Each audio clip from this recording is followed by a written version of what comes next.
don't let failure ever stop you. You know, use your brain, use your creativity. For example, look at Slack. You know, that thing came out, and that was a complete failure. They too tried a game. The game didn't work, but whatever Slack was became the success, was a dialogue on the side of it. So it's one of the most important messages I have for entrepreneurs is that failure should inspire you to get smarter. And unfortunately, our school system says if you fail, you're stupid. That is not true. You know, we learn from our mistakes. Mistakes are opportunities to get smarter, be humble, and take a look at something. So anyway, the cash flow board game, just like Slack, was a failure. So I had to write Rich Dad, Poor Dad, which is a true story about my rich dad and my poor dad. And suddenly I went on the Oprah show and suddenly I became famous. So anyway, that's an entrepreneur story. That's who I am. Most of the young people your age today, you know, a lot of them want to become entrepreneurs.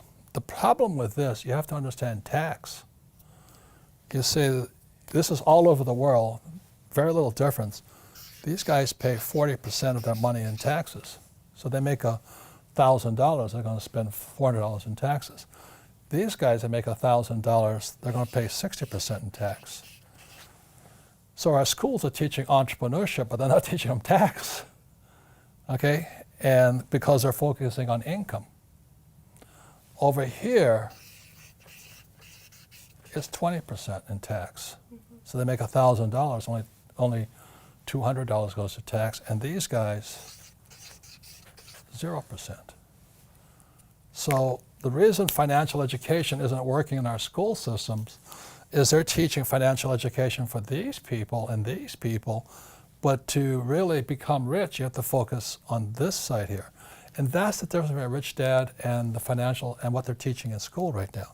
I'd rather be on this side. This side is a lot harder, but in the long run, it's more fun for me.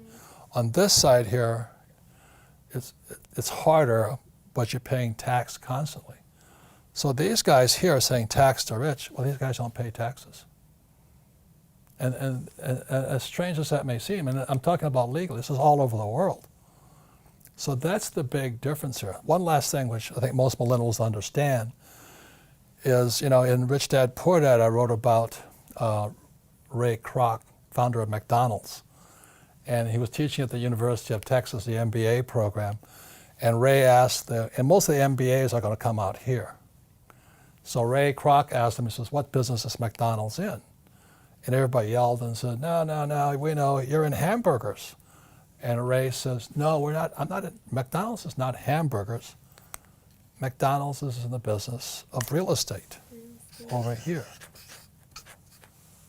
So you have McDonald's here, and the money McDonald's makes buys the real estate. And that is my formula. This is Rich Dad, I own real estate. I don't hang out here. I'm glad you guys are here, right? And we do our best to make sure you're educated and you have your own businesses and things like this here. But really the formula I follow personally is McDonald's. We have education company that buys real estate, which means we make a lot of money, pay 0 taxes, legally. The difference is when I left my high pay, so I got a job with Xerox.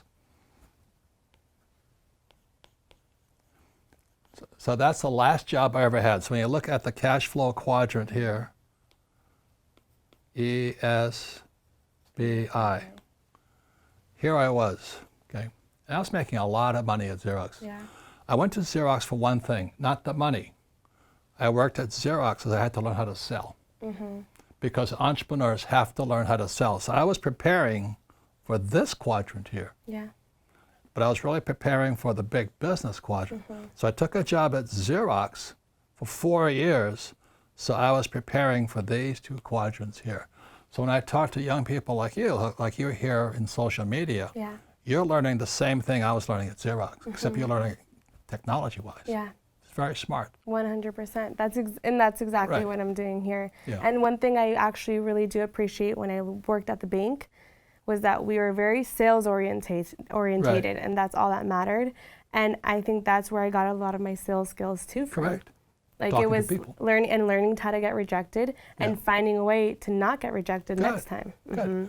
So the lesson to young people is don't take a job for the money, take a job for what you're learning. Yeah. So would you mind giving us some of the entities you use? Sure. We have the good, the bad, and the ugly.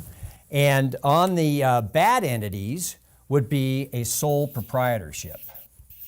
And that's where you do business in your individual name, right? There's absolutely no protection here. All of your assets are exposed to a claim. Well, a lot of people have those.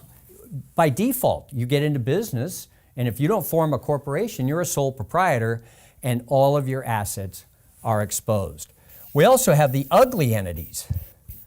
These are the ones we really don't want to get involved with, and that would be the general partnership. And this is liability times 2. And I just went down the line there. General partnership, if you shake hands with someone to get into a business, you have become their partner. They can obligate the business, and you're personally responsible for what they obligated the business for. Let me give you an example. Yeah. There was a company, a lumber company here in Phoenix, and there was 2 people got together, and they shook hands, and they formed as a general partnership. Right. One partner's daughter ran over somebody. And because what happened then? The other partner was personally responsible for that the other accident. partner's kid. Right. So that's the ugly way to do business, and it can happen with a handshake. It's called innocent formation. You shake hands with someone, you get into business, you're personally responsible, not only for your own mistakes, but your partner's mistakes. So you'll never do business as a general partnership. Then we have the good entities. And the government gives us good ways to do business, good ways to protect ourselves. And these are LLCs, LPs, and corporations.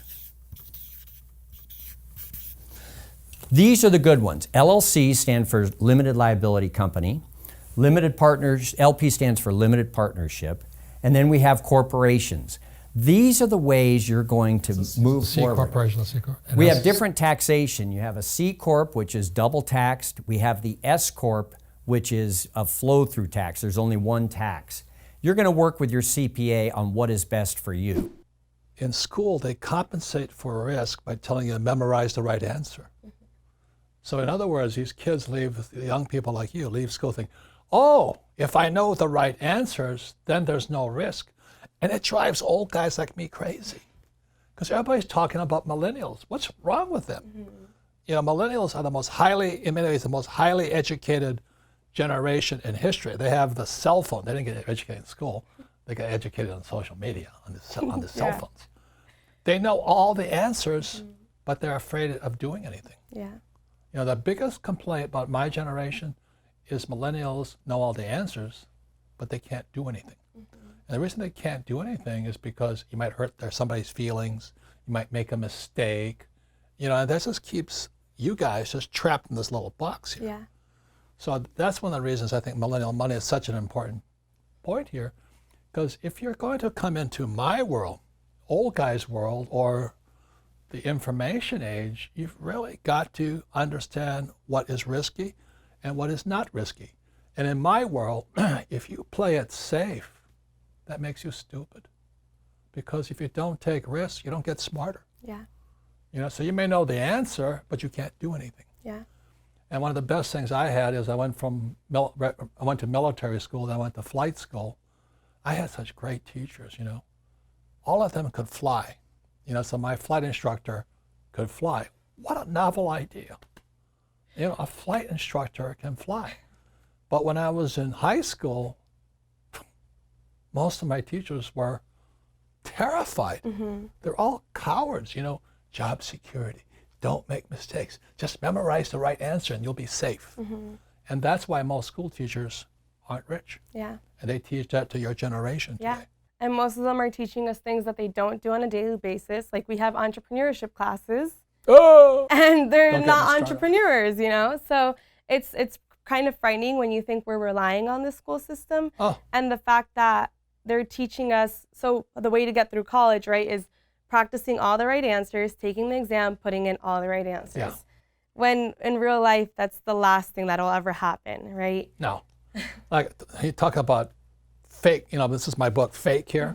Fake money, fake teachers, fake assets. The reason it's fake money, fake teachers, and fake assets is because it all has to be fake.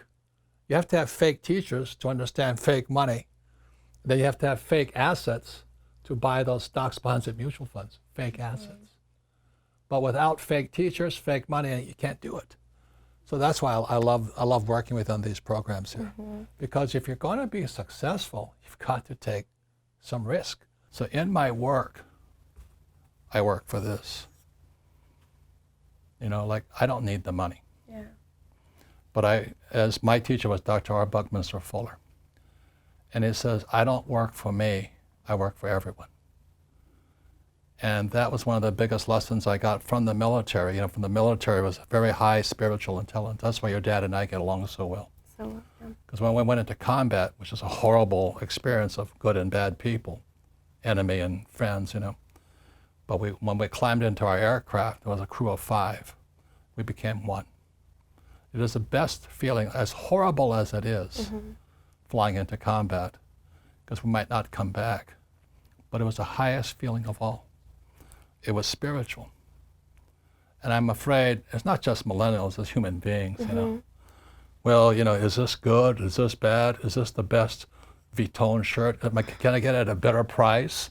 Or he's cute, or she's cute, but is there somebody better, right? yeah, that's exactly what's going on. So you guys are stuck in your head, and I think you should get more into your spirit, saying, what can I do for my fellow human being? Yeah. What can I do for the environment? And I think the biggest secret of my success is I have all, we all have these. We all have some degree of physical things we do. Yeah. Emotionally, I'm a basket case a lot of the time, I get upset, I get angry, I get sad, I get my feelings hurt. And I'm always, this is good, this is bad, this is, you watch politics, it's all good and bad, it's a bunch of BS. But what keeps me going is this, and it's spiritual. Yeah. Is how can I serve others? How can I serve the planet?